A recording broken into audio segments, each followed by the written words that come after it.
আসসালামু আলাইকুম রহমতুল্লাহি ওয়া বারাকাতুহু।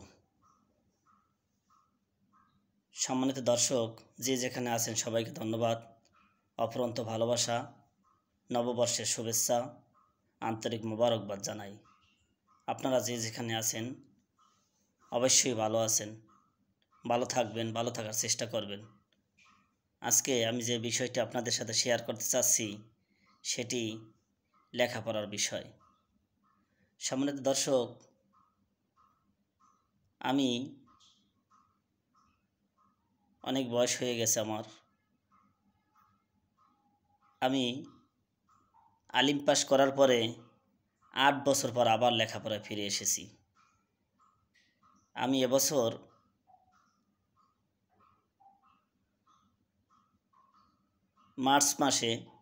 মার্চ এপ্রিলে হয়তো সম্ভবত আমি মাস্টার্সের প্রিলি ফাইনাল শেষ করেছি।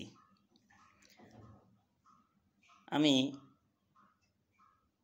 আজ প্রিলি ফাইনালের একটি সাবজেক্টে হিস্টোরি অফ ওয়েস্ট এশিয়া, পশ্চিম এশিয়ার ইতিহাসে আমি ১ নম্বরের জন্য অকৃতকার্য হয়েছি।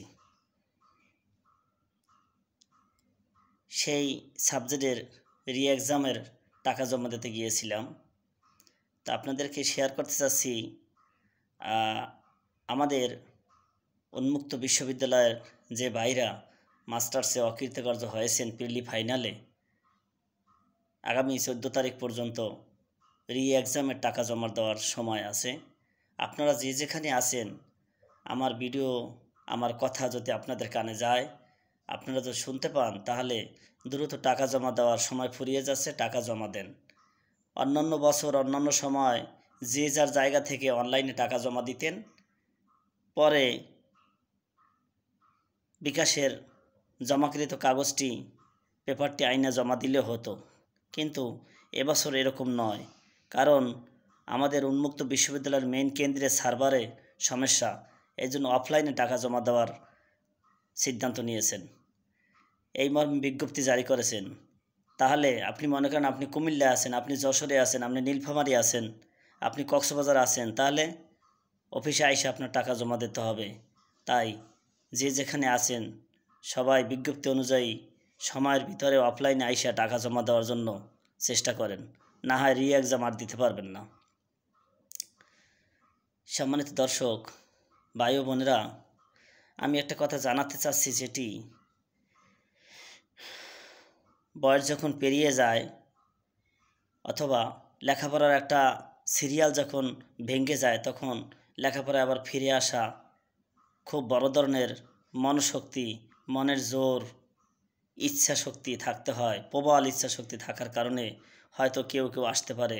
আবার অনেক সময় প্রবল ইচ্ছা শক্তি থাকা সত্ত্বেও পারিবারিক, অর্থনৈতিক, সামাজিক, ব্যক্তিগত জীবনের কারণে আর লেখাপড়া ফিরে আসা হয় না। কিন্তু আমি আল্লাহর কাছে শুকরিয়া আদায় করতেছি, আমি আলিমের পরে, ইন্টারের পরে ৮ বছর গ্যাপ দেওয়ার পরেও আমি আবার লেখাপড়ায় ফিরে এসে আজ মাস্টার্সের প্রিলি ফাইনাল দিচ্ছি। প্রিলি ফাইনাল দেওয়ার পর আমি এক সাবজেক্টে অকৃতকার্য হয়েছি। আমি এক সাবজেক্টে ১ নম্বরের জন্য অকৃতকার্য হয়ে আমাদের যিনি মাস্টার্স ইতিহাসের সভাপতি, তাকে ডক্টর চাঁদ সুলতানা, অ্যাসোসিয়েট প্রফেসর, উন্মুক্ত বিশ্ববিদ্যালয় হিস্টোরি বিভাগের যিনি চেয়ারম্যান, তাকে আমরা বলছিলাম, ম্যাডাম ১ নম্বরের জন্য আমাকে অকৃতকার্য করেছে, এর কি কোনো সুরাহা আছে? ম্যাডাম বলল, এই ক্ষমতা কারণে, এই ক্ষমতা শুধুই যে খাতা কাটবে তার, সে যদি দয়া করে না দেয় তাহলে কিছু করার নেই, আমার কোনো হাত নেই এখানে। সম্মানিত ভাই বোনেরা, আপনারা অবশ্যই আমার চেয়ে অনেক মেধাবী, অবশ্যই বহুমুখী প্রতিভার অধিকারী। যে যেখানে আছেন, যে যেখান থেকে শুনতেছেন, আসলে শুধু আমি না, আমার ইতিহাস বিভাগে অনেক ভাই বোনরাই ১ নম্বরের জন্য, ২ নম্বরের জন্য অকৃতকার্য হয়েছেন। আসলে এই অকৃতকার্য ১ নম্বর, ২ নম্বরের জন্য যে হয়েছেন, এটাও একটা ইতিহাস, কারণ এটা আমাদের শিক্ষার বিষয়। এখানে আমি বলবো, আমার শিক্ষকরা যারা খাতা কেটেছেন, তারা অক্ষরে অক্ষরে মূল্যায়ন করেছেন, তারা জররায় জররায় হিসাব করেছেন। কারণ আপনারা জানা আছে হয়তো অনেকজনের বা জানা নাই, মাস্টার্সের খাতা, উচ্চ লেভেলের যত খাতা এগুলা অন্তত 2 জনে কাটে। আর 2 জনে কাটার ভিতরে যদি 10 থেকে 15 নম্বরের তফাৎ হয় তাহলে সেই খাতাটা 3 জনে কাটে।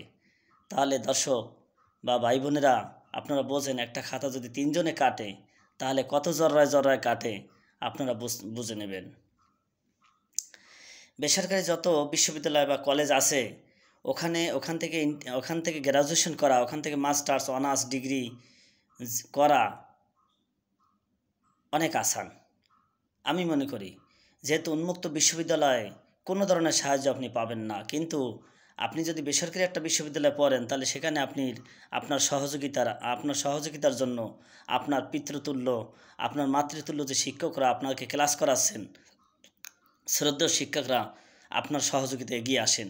কিন্তু উন্মুক্ত বিশ্ববিদ্যালয়ের ব্যাপারটা উপরের লেভেলে যখন হয়ে যায়, মাস্টার্সে, অনার্সে, ডিগ্রিতে, তখন বিভিন্ন বিশ্ববিদ্যালয়ের শিক্ষকরা এক দিন ক্লাস করান। এই জন্য কোনো শিক্ষকদের সাথে ছাত্রদের সাথে কোনো দেখা সাক্ষাৎ হয় না তেমন একটা। ওই একদিন ক্লাস করান, বাস ওখানেই শেষ, আবার খাতা কাটবেন। এই জন্য তাদের সাথে কোনো সখ্যতা গড়ে ওঠে না, বিদায় কোনো ধরনের সহযোগিতা পায় না। আর পরীক্ষার হলে প্রত্যেক দিন একজন পরিদর্শক, নতুন পরিদর্শক আসে, এজন্য কোনো সহযোগিতার কোনো সুযোগ নেই। সম্মানিত দর্শক, আমার এই কথা বলার উদ্দেশ্য এক তো প্রবল ইচ্ছা থাকলে লেখাপড়া করা যায়, সেই অনুপ্রেরণা যোগানোর জন্য এই কথা। আর দ্বিতীয়ত, উন্মুক্ত বিশ্ববিদ্যালয়ের ব্যাপারে অনেক মানুষের অনীহা আছে, অনেক মানুষের এরকম ধারণা আছে মনে হয় ভর্তি হলেই সার্টিফিকেট পাওয়া যায়। নো 100% না। কারণ এখানে আমি ডিগ্রি করেছি, এখন মাস্টার্সের প্রিলি ফাইনাল দিয়েছি, এক সাবজেক্টে অকৃতকার্য হয়ে আজকে এক্সামের টাকা জমা দিয়েছি। সম্মানিত বন্ধুরা, ভাই বোনেরা, মেধাবী ভাই বোনেরা, বহু প্রতিভার অধিকারী ভাই বোনেরা, লেখাপড়া ছাড়া পাশ করা যাবে না। উন্মুক্ত বিশ্ববিদ্যালয় অনন্য উচ্চতায়, এখন অন্যান্য যে কোনো বেসরকারি বিশ্ববিদ্যালয়ের চেয়ে অন্তত উন্মুক্ত বিশ্ববিদ্যালয় অনেক উপরের লেভেলে। কারণ যে আমার ভাই বেরাদাররা যারা বেসরকারি বিশ্ববিদ্যালয় থেকে পাশ করেছেন তারা অনেক আসানে আমাদের চাইতে পাশ করেছেন, কিন্তু আমরা এক জররা কোনো সহযোগিতা আমরা পাইনি। যে ভাই বেরাদাররা আজ পর্যন্ত মাস্টার্সের প্রিলি ফাইনালে উত্তীর্ণ হয়েছেন, প্রত্যেকটা সাবজেক্টে তাদের অক্লান্ত পরিশ্রম, মেধার পরিচয় দিয়ে এখানে উত্তীর্ণ হতে হয়েছে। সম্মানিত ভাই বোনেরা, আমি পরীক্ষার হলে দেখেছি সামান্য একটু অপরাধের জন্য দাঁড় করাই রেখেছে। এমনকি বারবার করজোরে হাত জোর করে মাপ চাওয়ার পরেও তাকে ক্ষমা করেনি, তাকে বের করে দিয়েছে। সে অন্তত ওই পরীক্ষাটা আর দিতে পারেনি। আমরা 2022 সালে যারা মাস্টার্সে ভর্তি হয়েছি ইতিহাস সাবজেক্টে, তারা 60 জন ছিলাম। 60 জন করে প্রত্যেক সাবজেক্টে নিয়েছে। শেষ পর্যন্ত আমি প্রিলি ফাইনালের যেদিন শেষ পরীক্ষা দিচ্ছি তখন সর্বোচ্চ আমাদের পরীক্ষার হলে 23 থেকে 25 জন ভাই বোনেরা উপস্থিত ছিলেন। তাহলে এরা কেন ঝরে গেলেন? এখানে 90%ই ঝরে গেছেন লেখাপড়ার কড়াকড়ির কারণে, পরীক্ষার কড়াকড়ির কারণে। তাদের মনে যে একটা ধারণা ছিল যে ভর্তি হলেই ডিগ্রি নিতে পারবে, মাস্টার্সের সর্বোচ্চ বাংলাদেশের একাডেমিক এই ডিগ্রি অর্জন করতে পারবে, সেটা ভুল। কারণ এখানে অনেক করা এক জররা কোনো সুযোগ নেই। লেখাপড়া করতেই হবে। আমার প্রত্যেকটা ছাড়দের পরিদর্শক যারা আসে, হল ডিউটি যারা পড়ে, সবারই একটি কথা, বই পড়তেই হবে।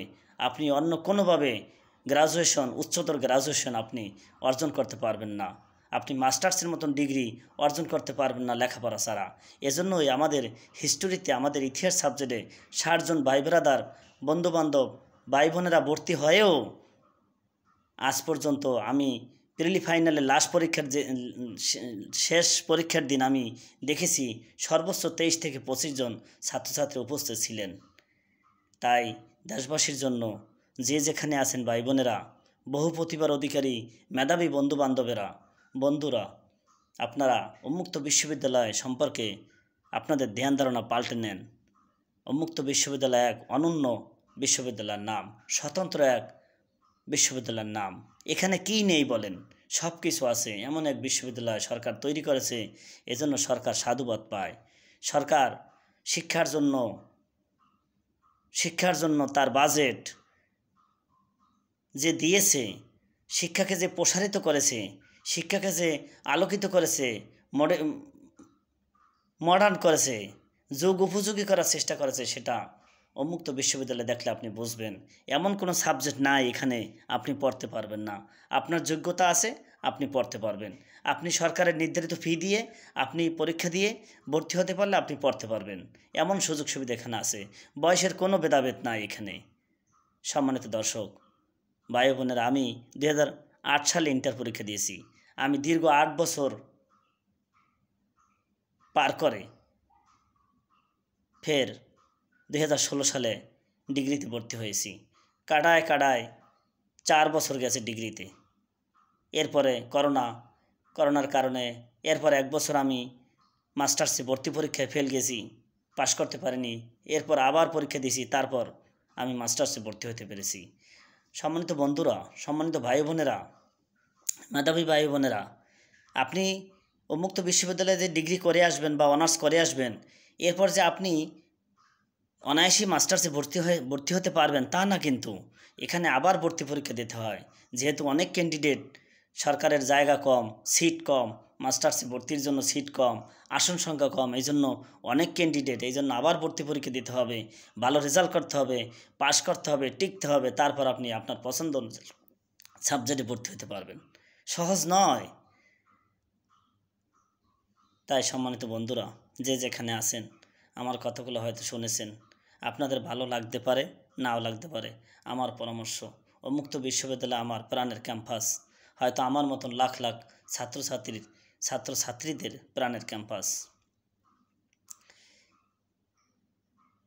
আপনার যদি ইচ্ছা শক্তি থাকে আর আপনার মেধা বিকাশ করার জন্য ইচ্ছা থাকে, তাহলে আপনি এখানে প্রতিভাকে আপনি মেলে ধরতে পারবেন। উন্মুক্ত বিশ্ববিদ্যালয় সরকার এমন একটি বিশ্ববিদ্যালয় তৈরি করেছেন, এমন অনন্য উচ্চতার এক বিশ্ববিদ্যালয় তৈরি করেছেন। এখানে আপনি যে কোনো সাবজেক্ট নিয়ে পড়তে পারবেন। আপনার যদি মেধা থাকে, আপনার যদি প্রবল ইচ্ছা শক্তি থাকে, আপনার বয়স কোনো ফ্যাক্টর নয়। আপনি লেখাপড়া করেন, আপনি বই পড়তেই হবে আপনার পাশ করতে হলে। কোনো ওয়েতে আপনি পাশ করতে পারবেন না পরীক্ষার হলে গিয়ে। এত কড়াকড়ি। বিশেষ করে আমার জীবনে আমি 4 বছরে ডিগ্রি পাশ করে এসেছি উন্মুক্ত বিশ্ববিদ্যালয়। এখন আমি মাস্টার্সের প্রিলি ফাইনাল দিছি।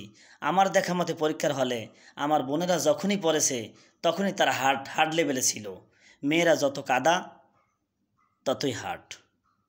আমি দেখেছি মেয়েরা কখনো মাপ করে না।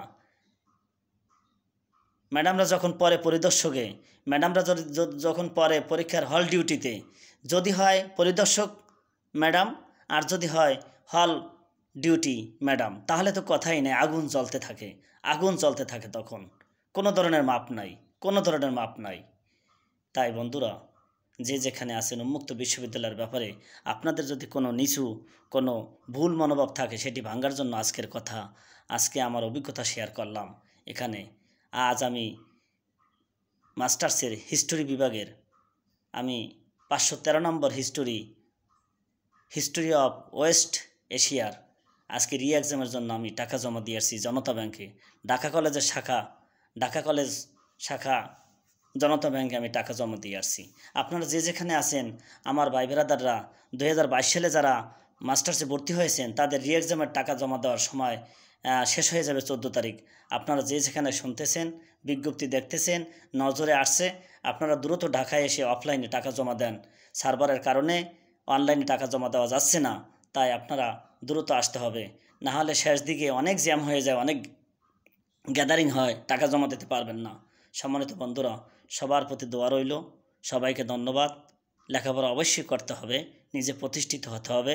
উচ্চ ডিগ্রি নিতে হলে বই অবশ্যই পড়তে হবে। অন্যথায় কোনো ওয়ে আপনি পাশ করতে পারবেন না, কোনো ওয়ে আপনি বাংলাদেশের সর্বোচ্চ একাডেমিক ডিগ্রি অর্জন করতে পারবেন না। সবার প্রতি দোয়া রইল। মেধাবী বন্ধুরা, আসসালামু আলাইকুম।